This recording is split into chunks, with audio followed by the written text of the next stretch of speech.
500 साल बाद रामलला अपन कुटिया से भव्य मंदिर में आले।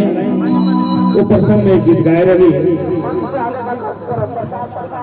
बनला भव्य मंदिर बीरग भैरवी,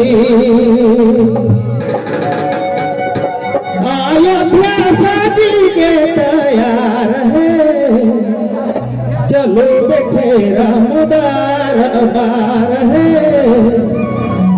चलो देखे रामदार बार।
चलो देखे